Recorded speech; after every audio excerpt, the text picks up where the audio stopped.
And we are live. Hello, everyone, and welcome to State of GraphQL. Very excited to do this today with my co-host, Eve Porcello, who is from Moon Highway. Do you want to introduce yourself real quick? Sure. Thanks for having me, Tracy. I'm really excited to be here. My name is Eve Porcello.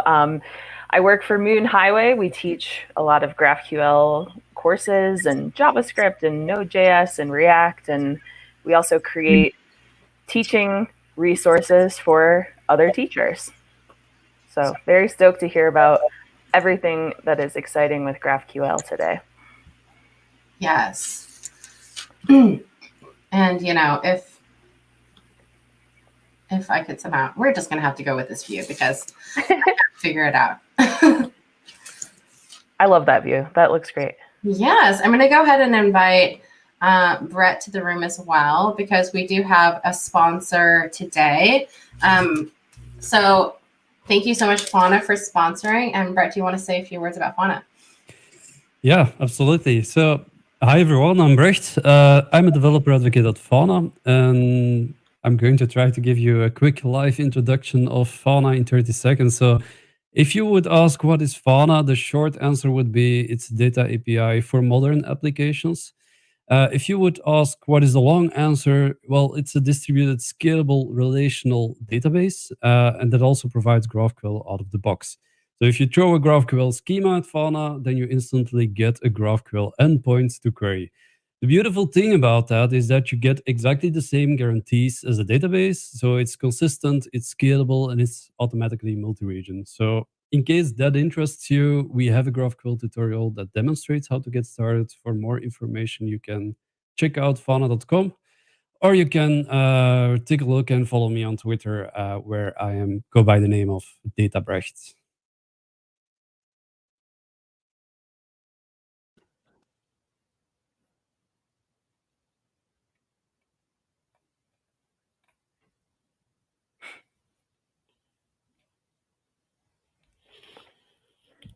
Yeah, I think you're muted, Tracy. Sorry. Oh my God, so much fun. Thank you. I do that all the time. Yeah. I'll go ahead and say a little bit about this.labs. So this.labs, we are a modern web consultancy. We remain framework agnostic, but I love GraphQL because we've been spending so much time educating enterprises on why and how to use GraphQL, and, you know, just kind of being involved in the GraphQL community and watching it grow through all of these things has just been so wonderful to see. And I said something about Fauna, maybe I was on mute, but I have been loving seeing people talk about Fauna as the option to use when using GraphQL. So you guys have been doing an amazing job there too. Thank you. Awesome. Yeah. And Eve, you already said a little bit about Moon Highway. I don't know if you have anything else to add, but thank you so much for sponsoring this and just being a part of it. Yeah, I don't have much more to say about Moon Highway. If you wanna learn from us, you can always follow us on Twitter. We also have a new course coming out at GraphQLworkshop.com. So if you're brand new to GraphQL, that's a really good way to get started. It's a free email course that you can dive into your kind of first steps with GraphQL. So I guess I did have something to say. Well, next up, we have a little discussion about GraphQL contributor days. So very excited about this. It was super awesome. I think we did the last one in, was it November or so? Somewhere around there. You were part of that. And I loved your feedback, Eve, just being so involved, and still getting value out of something like this. So yeah, I learned so much at that last one. I was taking notes for all the things I needed to follow up on. So it's really awesome to hear people who are really working with the spec. And we're going to hear a lot of that today, but it's really cool to see that GraphQL is evolving, but also remaining this really awesome tool that enterprises can use and not feel like it's all going to change in the next day. So awesome stuff. Yeah, this is a really great event to come to. Again, we bring, all the as many contributors as we can together to chat about things that are happening within the GraphQL ecosystem. And, if you're starting to contribute or, your company is adopting, we love to hear those stories as well. But yeah, come hang out, get involved, and we hope to see you there. So next up, I wanted to go ahead and bring our panelists on and quickly introduce them. So you already know myself and Eve. Alex couldn't join us today, but we have Ori, Ricky, Ivan, and Greg joining us. So thank you so much for joining us.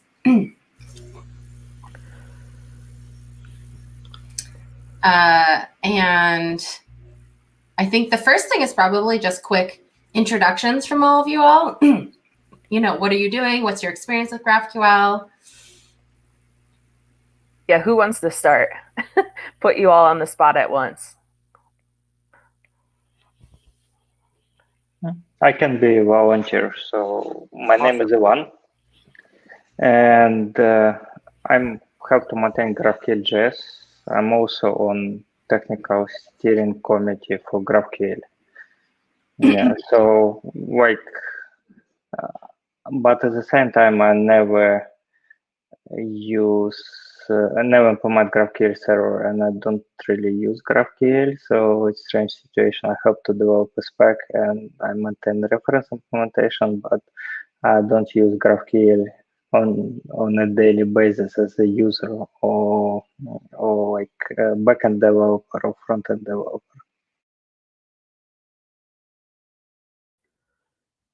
Okay, awesome. How about you, Greg? I'm going to go in order of where I see people's face on the screen. Sure. Thanks for having me. So I work at Vox Media, and we adopted GraphQL first probably in 2017 in a very light capacity, and kind of set up a prototype, started doing some internal work with it. And then last year, we decided to go and make our content platform public API that customers could use. And so we went all in on building out a public GraphQL API, which now powers our entire platform, and those of a couple newspapers that use our platform. So we had a whirlwind year last year of going and putting together a fairly large scaled system. Is that a public API that anybody can send queries to? Yeah, I'm sorry. I say public. Sorry, public within your. Sorry. Yeah, we say public at our company, but yeah, it is public to our customers. Got it. So it is still a product. It is not a universally public API. Cool, awesome. Ricky, how about you? Yeah, sure, I'll go.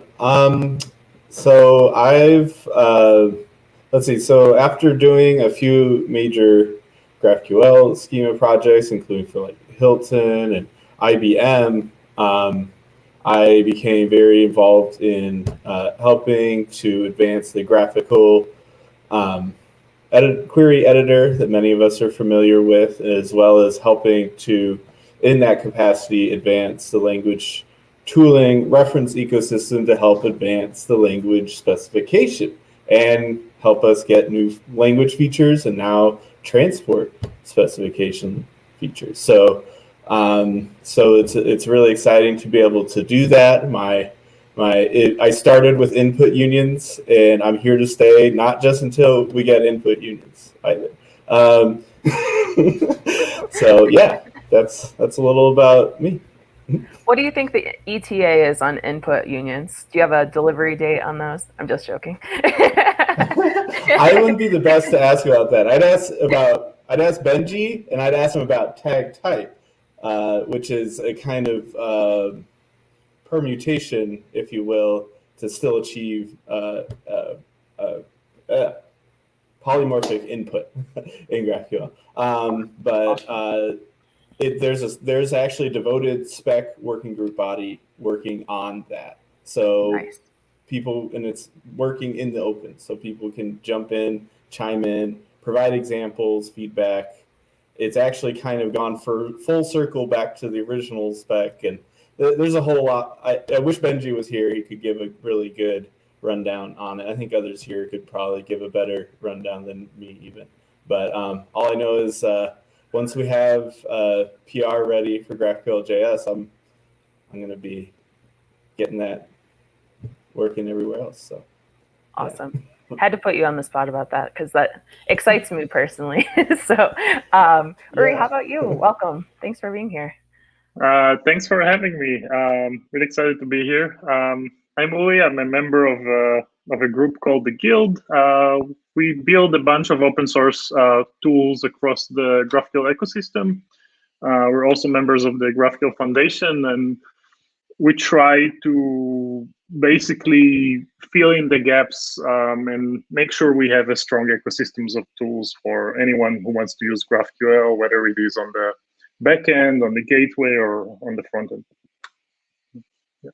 And I'm also today on a bouncy ball. So if you see like me moving like that all the time, then I'm just getting used to it. So sorry about that. Get that core strong while you talk about GraphQL. I love it. Exactly. Cool. Well, a lot of folks have mentioned it slightly already because we do have such awesome representation from the GraphQL Foundation. So if people are new to the concept of the GraphQL Foundation, what is it? Who's part of it? What is this thing? And what are they responsible for? Anybody want to jump in on that? Ivan, you want me to take it, or you want to do it yourself? Or? I'm more like a technical person. Plus, I've never been on governing board of GraphQL Foundation, so I think you're a better person to answer that. Okay, I'll try my best. And maybe I'm gonna like say a bunch of really wrong things. So I hope I'm not. But so it's basically a group of a bunch of companies that are invested in GraphQL. In order to join, you need to pay some amount that then goes into the foundation. The idea is to have a body that is transparent and I don't know how to say it in English, but basically like to have that have equal rights for everyone. So it's not has any bias to any specific person, and then those companies basically try to. And the idea is that this group basically supports the fundamental projects. Like when we could try to do whatever we can to make sure that those projects are being advanced and being and add more and more support for more and more things that the community needs, but also that it's not going into a direction that is specific for one company or one body. So yeah, and there's a lot of exciting projects that the foundation is doing, like GraphQL JS, of course, the GraphQL Spec, graphical and the language services, Express GraphQL, and also the GraphQL.org website. So that's also something that is, I think, highly important because many people, first time they go and Google GraphQL and they ask what it is, like end up on that website. And so I think it's also important to make sure this website is very welcoming and like makes it easy for people to start and also to understand where to navigate. So across all of those different things, there's a lot of things happening. And I think the most important thing that I want to say about it is across all those things, the foundation tries to make sure that it's easy to contribute for anyone. So if there's anyone that listens to it sees that could be better and you don't understand why something is happening, the foundation is open and all those projects are open source, and we would love any help we could get. Yeah, to add to that, great summary. To add a few things real quick, props to Carol, who did the Google Summer of Docs and did an excellent work, and everyone else who helped with redoing GraphQL.org. Also, I think other members of the Guild were also involved with that as well. Excellent work there. I think it's real important. Another thing to mention is we're also looking at using ways to use funds to pay developers more at the foundation. I think this is to work on these projects. I think you mentioned this, Yuri, already. We have Ivan has already been paid to work on some things. Last year we had Harshith through Google Summer of Code as an intern, and then also the foundation put up their own funds for an additional intern, Mohammed, who helped with some other conceptual design work we were doing for 2.0 API design. And so we're looking at now, I can't talk too much about it, but there is a proposal to do even more, to pay even more, to actually have a proposal process, potentially. So we'll see. I don't know if I was supposed to say that yet, but it could be like where people could submit from the general public RFPs to improve the core ecosystem and be able to be sponsored to do that, potentially. Sorry, Lee. Okay. This is why we are doing these events, so we can get the insight. Breaking news. Breaking news. But, are these conversations about things like this happening on issues in GitHub where people can kind of go in and comment on them? Yeah. So there's, first of all, the best place to actually, the best place to look at everything that's happening is on GitHub.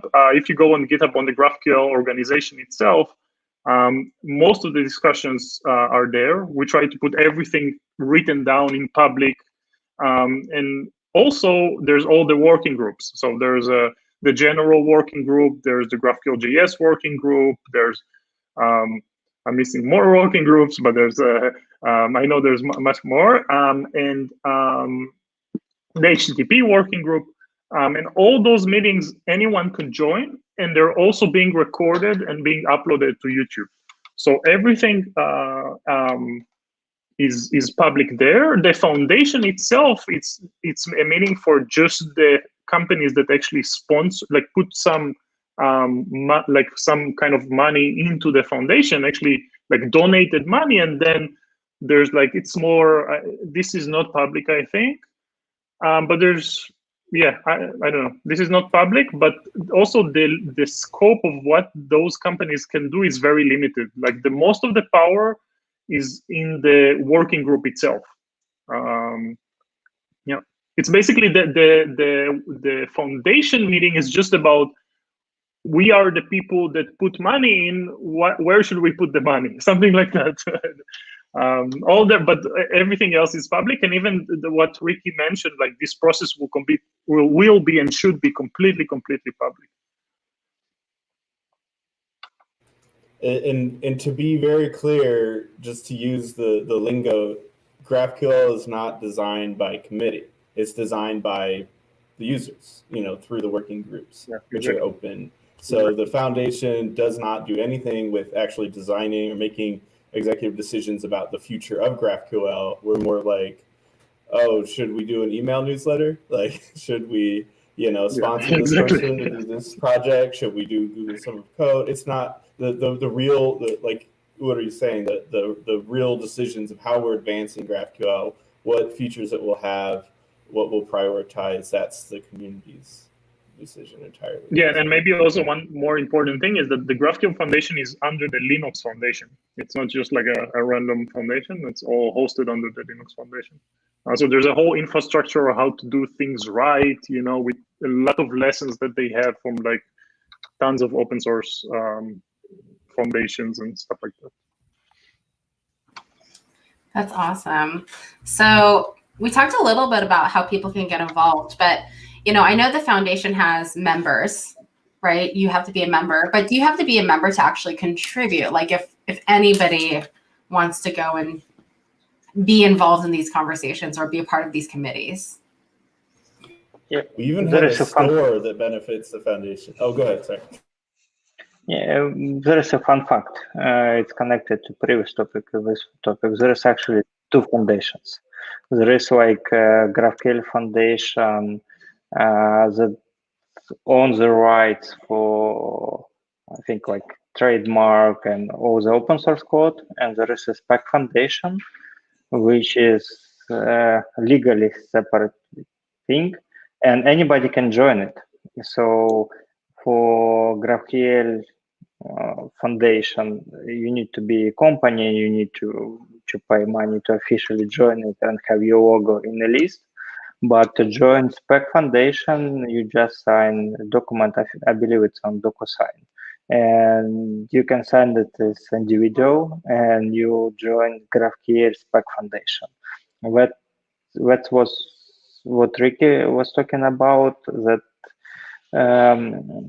Spec is like independent from a companies. Companies help like with website, open source, and it's even legally, it's even organized like that. So the foundation that is only for companies, just helping with the stuff, and foundation for Spec, separate entity.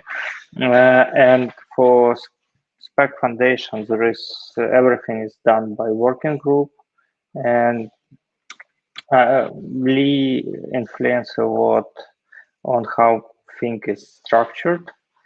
Previously, he was, I think, Facebook representative on TC39.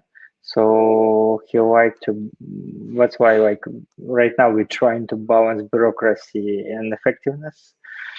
So right now, like we don't have a lot people joining. Usually it's like, we have main working group, and usually it's like 10, 12 people. So right now it's unlimited, and you can add your item to agenda and discuss it. It can be like anything related to GraphQL. So we introduce bureaucracy only if we saw like real issue, and only if we need it. So right now it's like fully open. There is one thing that before contributing to GraphQL or before joining working group, you need to sign you need to join Spec Foundation, and you need to sign some code of conduct and some agreements. CLA, yeah. And we will try to enforce CLA. I think Brian is working on it from Linux Foundation to enforce it on all repos. So yeah, like technically you just sign a couple of documents, like you should agree to code of conduct anyway. So yeah, so like threshold of contributing or participating in a working group is really low.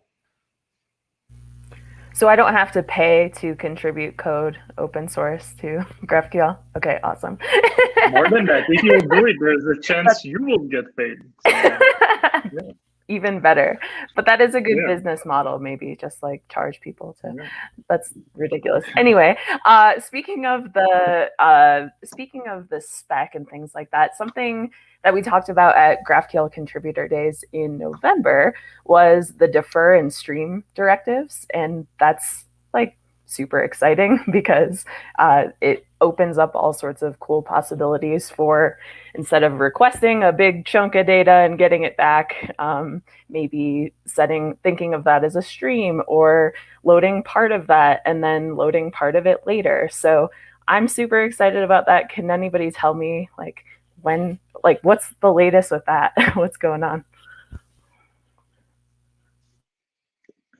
I can start, but then I'll let others take over, because most of you know better than me. But so Rob and Liliana from First Dibs basically worked on it and keep working on it for a very long time. It's really, really impressive work. Like the persistence and the thoughtful design and the thoughtful code that they're doing is just amazing, and they just keep progressing every working group. They keep adding and adding more things and improving the design.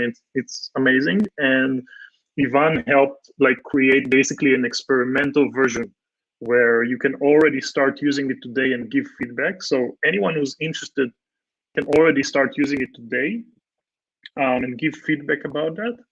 And then there's a bunch of really exciting work from the community that followed.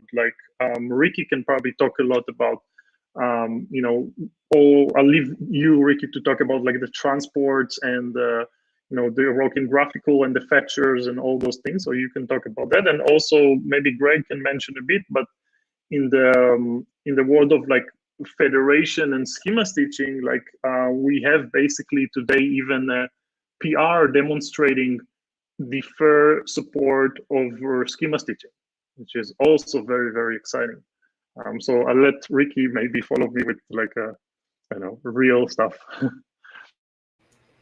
Sure. I even have a stream demo in GraphQL to show if anyone wants to see it. But yeah, I mean, so defer stream, like what you're saying, has been an ad hoc standard for a while. Many frameworks have already adopted it. So we gotta like say that at least first, because there's people who have probably been using stream. I haven't even tried it in Apollo Studio, but I'm sure it probably works there and other places already. So it's not like, oh, finally GraphQL users can use streams, because they have been able to with other tools. But what this, using it in GraphQL means is that we can advance the reference implementations and specification therein. So, for example, we have two really great client implementations of the incremental delivery spec over HTTP. So, and again, this incremental delivery spec in the HTTP or GraphQL over HTTP spec working group is just one of potentially other defer and stream transport specs that could be introduced over the years. For now, it's the easiest, most obvious option, HTTP Multipart. We already have, again, an upload spec for Multipart that might become advanced further on in the year 2 as we get this one out the door. Yeah, with Fetch Multipart GraphQL, which is developed by Rob, Richard, and other folks who kind of advance their version of the spec for the actual HTTP GraphQL over HTTP spec working group. That spec that was chosen, which is slightly different from other ones that are out there, but it's the one that the community is settled on, is being advanced through those clients. So there's also Meros is another lightweight client as well. So we're actually trying to decide which reference implementation to use, what's most practical, and what will reward users the most. Because clients, for this purpose, could have a different purpose than like a client that front-end users and customers are actually consuming in their browsers. So there's different priorities we have for development in that. But yeah, defer stream is a really exciting spec, and is now a good time to show a demo of it real quick? Sure. Okay, great. So let's see.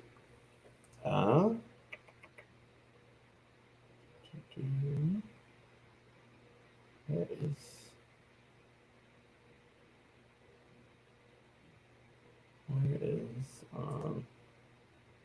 There it is. Okay.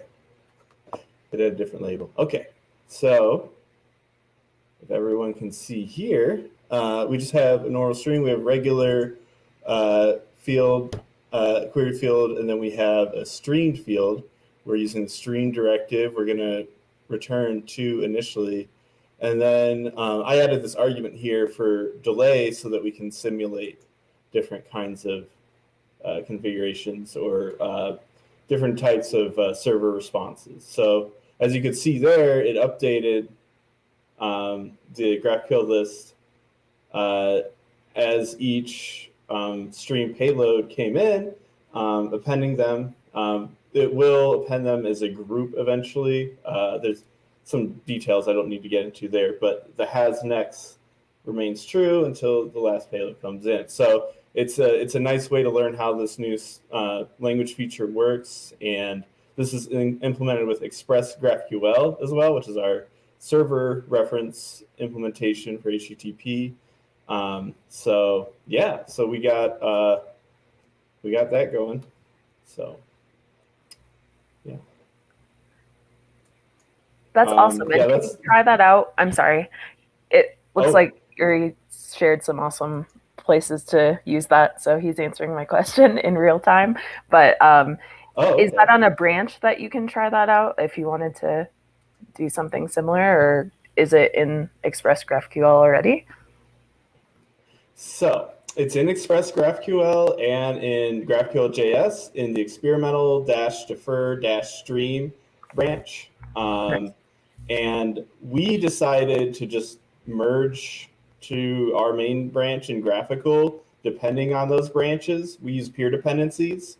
So in development, we're testing against that branch. And that branch has been kept up to date, as far as I know, with the latest changes to the actual. But the goal is once we, approve the spec, we merge it, and it's out there. I don't know exactly what the choice is in terms of GraphQL JS or Express GraphQL. I think if we have to deliberate more on the spec and people really want to, we could maybe do feature flags or something. Maybe we can introduce a spec for compiler flags for GraphQL. Why not? So. That's so cool. And you also already shared GraphQL Bleeding Edge Playground, which is a really nice tool that I stole from, again, GraphQL contributor days. So I was like, this is amazing. I have to check this out. So being able to kind of kick the tires of those new features is really exciting. So good stuff. And I just pasted all of them in the chat too. Nice. In a messy way. To talk a little bit about the tooling that's coming around it, just from the community. I'm working over on the GraphQL Tools repo, and unfortunately, the main guy on that one who's doing the bulk of the development work is not on this call, because he could tell you some amazing things about it. I've been trying to do some of the housekeeping, as he's spent virtually all of his time on the defer stream support stuff. But just the PR is spectacular. Inside of GraphQL Tools, basically the defer package is being, the delegate package is being basically rewritten.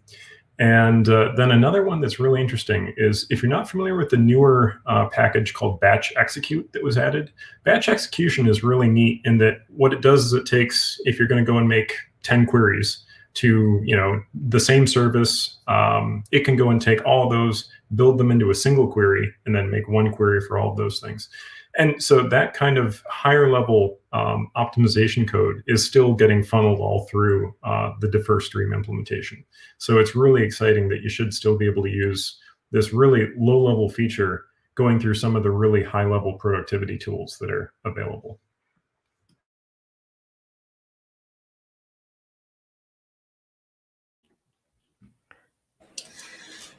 Well, I think one of the other questions is just, are there any other new releases we should look out for, right? Like, what should people be stalking the GitHub repo and your Twitter handles for? I think there's a lot of things. I mean, is it in general like new cool things in GraphQL, or like specifically around defer and stream, or everything? All of it. Everything. Oh my god. So many things. I would say, you could, if you're interested in seeing defer stream land in Express GraphQL and Graphical, I would follow the GitHub issue in Express GraphQL, or the GitHub PR in Express GraphQL for merging incremental delivery, because once that gets merged, I think that it will get merged everywhere, probably, right, Ivan? And then it will be, in the next release of GraphQL JS, Express GraphQL, etc. So, yeah.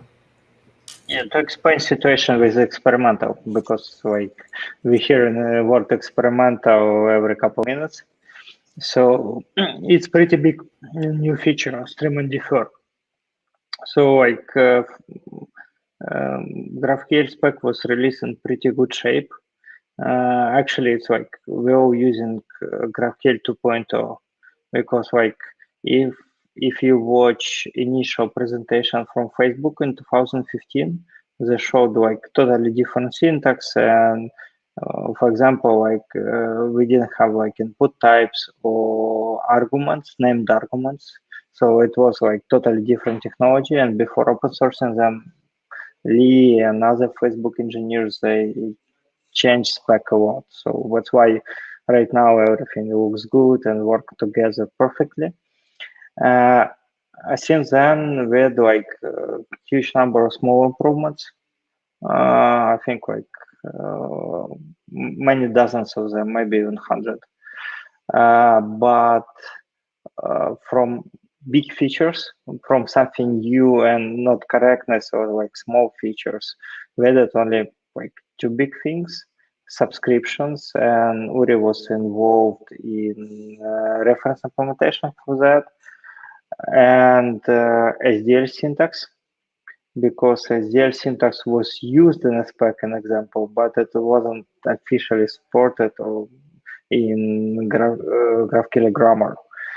So a subscription on one hand is good example. So everything works out great, but at the same time it's under-specified. So transport protocol wasn't standardized, and that's causing like issues with people using different protocols. So there is not a lot of collaboration on that thing.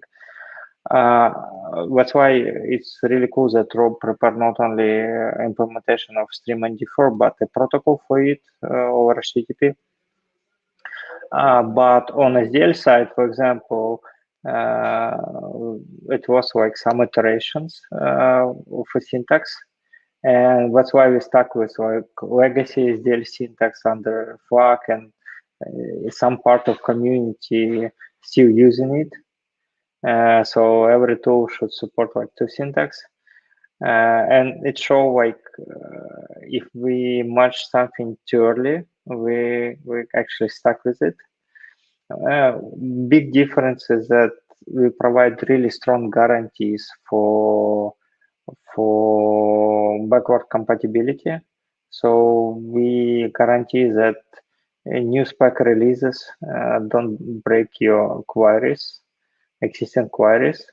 And SDL, it's backend stuff. So you just rerun your server or redeploy your server, and everything is super cool. SDL is not exposed to client in any shape or form, so we can iterate on it and have legacy support and finally remove it. But if we add something into queries or transport protocol, it should be backward compatible we should always support it. We can never, ever delete it, because some clients in the wild can still use it. So that's why we're super careful with stuff that change, like query syntax or transport protocol or how queries executed. A lot of innovation with deprecating stuff or SDL or type system, but we're super extra careful, and StreamND4 goes into this category.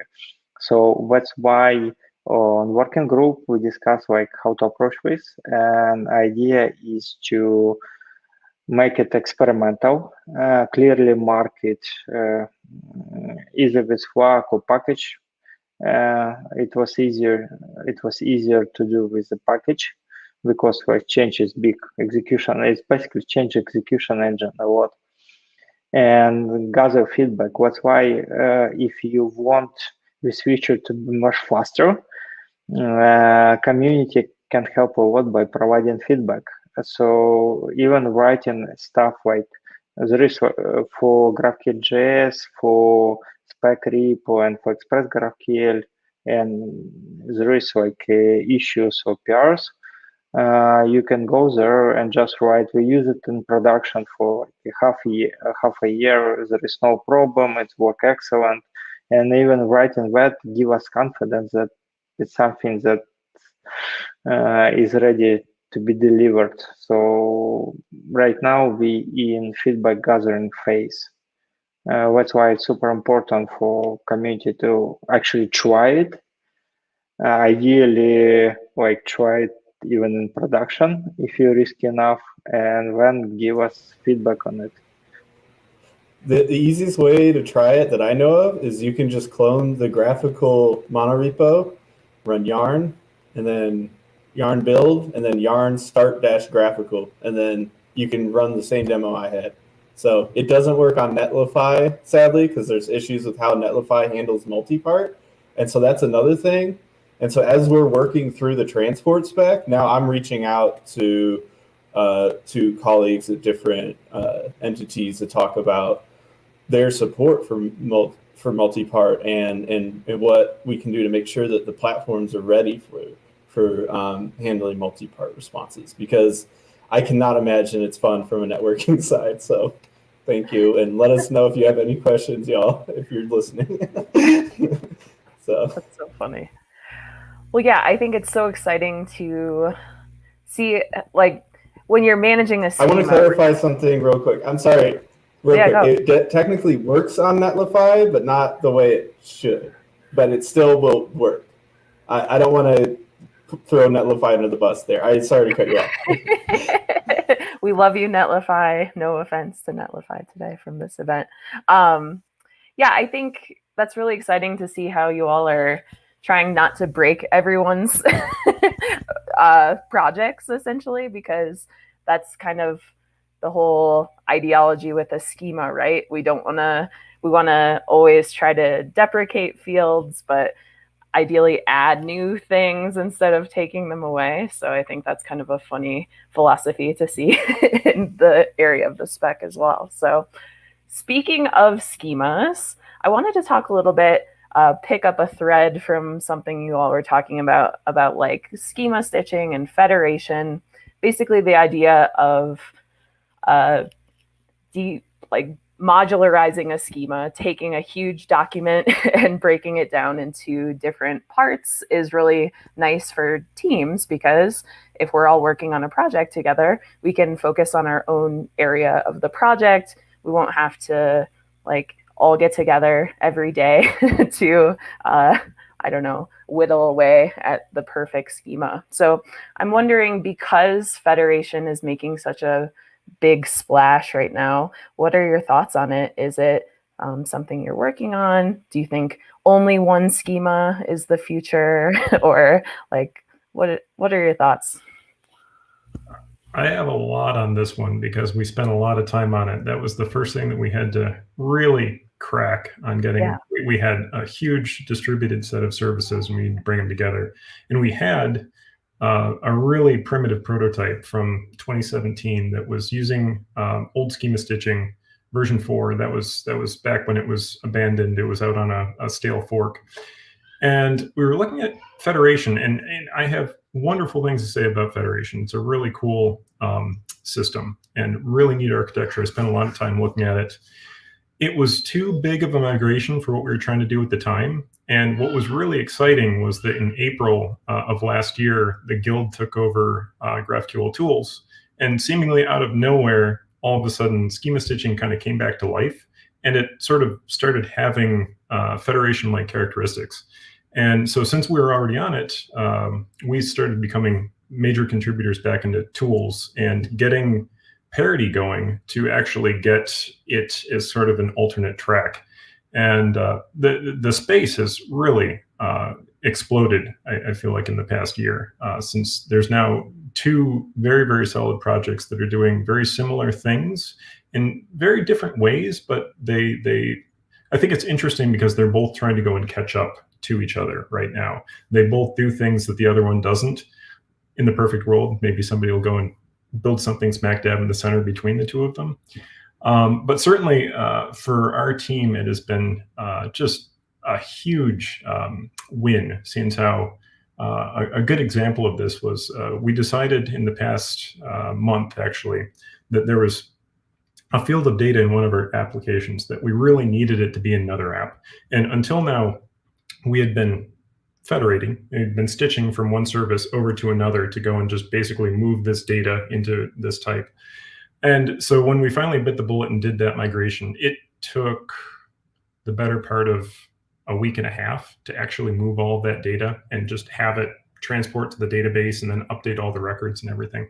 And so I think that's really a statement of the value of this system, when all of a sudden we did that as a choice for something we invested in, but we also had a 30-second solution to it before that, where we just said, well, this data is available over here. We'll put the 2 together, and each service will provide part of the type, and we can kind of just mix and match and have data come from anywhere and be melded. So it's been a really good experience for us growing. Yeah, I think I think Apollo led the way in kind of basically, first of all, identifying the problem and identifying the need in the community, and then spearheading the solution for that, and pushing a spec, and really trying to push the community towards actually looking at this problem and actually like talking about this problem. And I think that's that's the reason we are all here now talking about it, right? Like they identified it like so early and build also an amazing solution to do that, and pushed it public in open source and open the spec. Like couldn't get any better than that. And just to mention also that it's not only there's Federation, Apollo Federation, and then there's a schema stitching, but there's also Hazura's remote schemas, which is another interesting solution there. There's also what I recently found out is that there's Nearform. It's the company that builds Festify. So they also have like Very Curious, which is kind of like another GraphQL server framework, basically using GraphQL and Festify.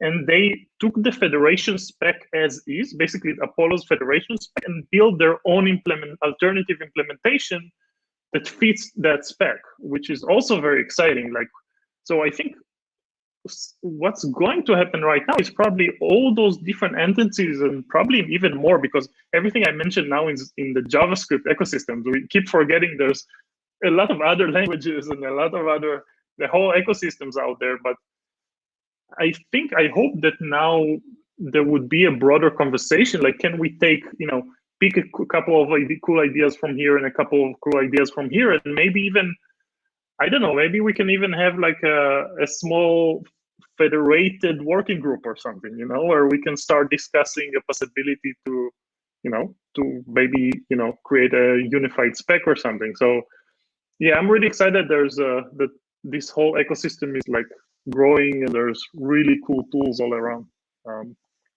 Yeah, and just I want to mention as well that with all of that happening, we also need to remember that sometimes we don't have to buy into all of that, right? Sometimes we can just separate our types in a different manner. Like we can just, separate it into separate folders and into, I don't know, separation by build systems. For example, like that's what Uber is doing. Uber has a huge schema, but then each team basically creates their own GraphQL endpoint by just importing the pieces of schema that they want, and then build time creates a gateway. So there's many different solutions for that, for basically building large GraphQL at scale. Like also Facebook doesn't use any of those tools. So it's a very interesting, I'm happy the ecosystem is like keeps evolving and keeps coming up with like really cool solutions for those types of problems.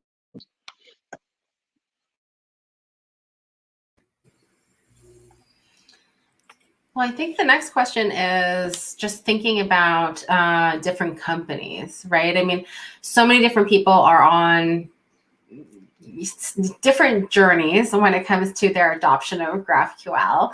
But is there advice you would give companies to just, help them make GraphQL more successful within their companies?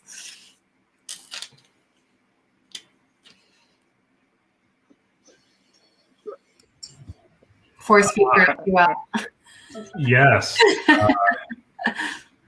I would say it is never too soon or too small to start. So one of the beautiful things about it is that you really can start with very small seeds. And even to the point of the way our initial implementation of GraphQL actually came about was in some cases wrapping REST APIs.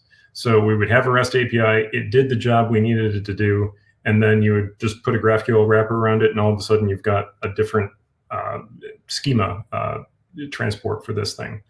And then once you have that, then all of a sudden there's another service over here that you might build natively as a very small self-contained GraphQL API. And then you say, oh, I want these two to be together. And so then you go and you introduce some level of gateway federation. And then you go and you say, well, this service over here is terrible because it's wrapping a REST API. And you go back and you rewrite it.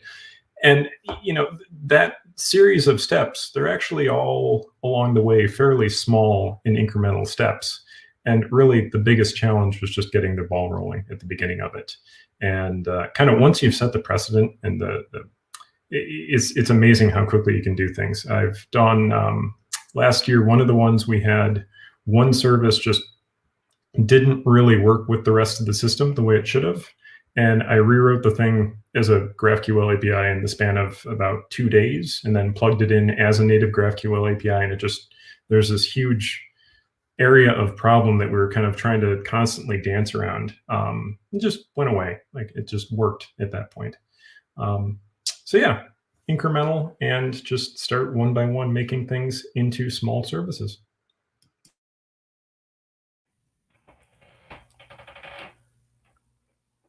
I love that. Anybody else? Hot tips, encouragement? Well, one of the questions on here was, I'm going to have to jump off in a couple minutes. So you posed a question of what are some mistakes you've made with GraphQL? And I thought that was a really interesting question and very apt. And if I can say a couple things that I would say I've definitely done wrong with GraphQL. The first one was errors. We didn't really know what we were doing with errors up front. And we didn't, you know, like you would ask for a record and we just give you back null when we didn't find one. And you didn't realize until further down the road, you're like, wait, no, this is, think along the lines of a REST API. If in a REST API, you request something and it's not there, you get a not found error. And yeah, just really basic stuff, but all of the same thing applies. And we sort of had to retrofit errors as a later step, probably about 6 months into it. And it's amazing. Just as soon as we put errors on all of our things, you know, an error is a tangible, valid response, and it's better to get an error than not. And so do it up front as opposed to later on when you realize you didn't do it. And then the other one that I really found interesting was that nullability is one of the biggest surprises I've had in my experience and journey of GraphQL, and discovering that, you know, up front you think, oh wow, of course there's always a value for that field. It's not null, and so often that's actually the wrong answer, because there's ways it can work, especially when you're doing things like distributed architecture. So, you know, if something is, there's always going to be this association. Well, if the association fails and it's nullable, then you actually corrupt that entire fork of your schema. So actually, you know, believing in the fact that errors can occur and therefore make things, you know, be unresolved, and therefore you don't want that unresolved field to go and then bubble up and corrupt everything above it, and basically you lose your entire document because you made everything nullable up the chain. So those are my best tips on those. I've been burned so hard by errors before too, and nullability for that matter. Like, everything is non-nullable. We should have a value. Let's be professionals here. And then it's like, no, wouldn't that be perfect if it were like that? But it's not. So totally agree. Anybody else, errors, nullability, or mistakes you've made that you want to share? About errors, I think like mechanism is good. It's just like wrong name for it. It's not really errors, it's exceptions. Mm-hmm. So it's only for stuff that you cannot figure out in advance. Something like happened and you shouldn't code against like specific like GraphQL error. It's like, it's consequences of Facebook architecture. They validate all the data on front end before they sending like request. That's why they don't have like real errors, validation errors. That's why like GraphQL errors are like exceptions. It's like something bad happened and you just can show something to a user. You cannot like, it's not part of normal interaction with the system.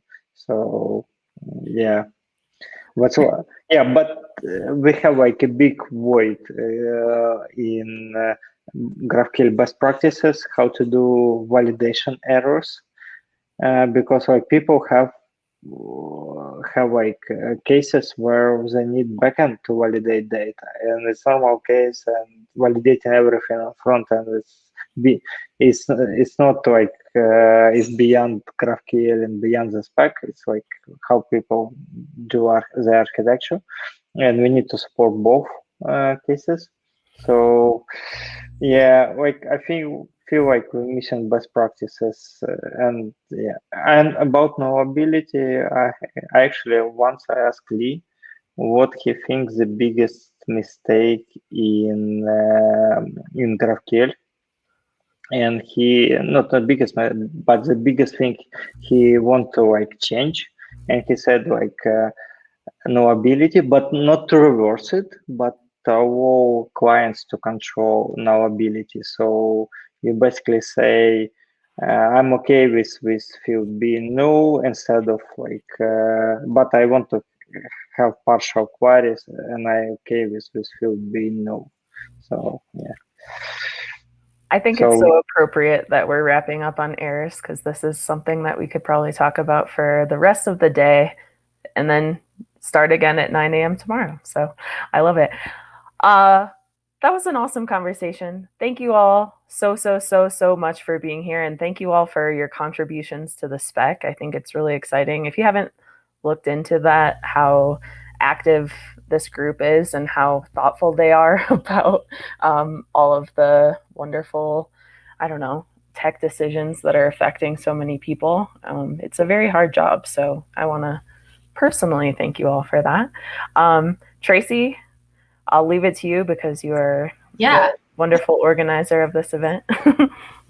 No, I think echoing the same, right? Like community and these technologies are nothing without the people. So thank you all for your contributions. And hopefully everybody listening here as well kind of realizes how easy it is to just get involved. And the easier, the quicker you get involved, the quicker you kind of realize that your opinion actually matters. The more you can get other people involved. And, without people like, again, people on this call who just said, hey, I'm just going to get involved and do it, a lot of these things that we're starting to see within GraphQL would not be happening today. So make a difference, everyone.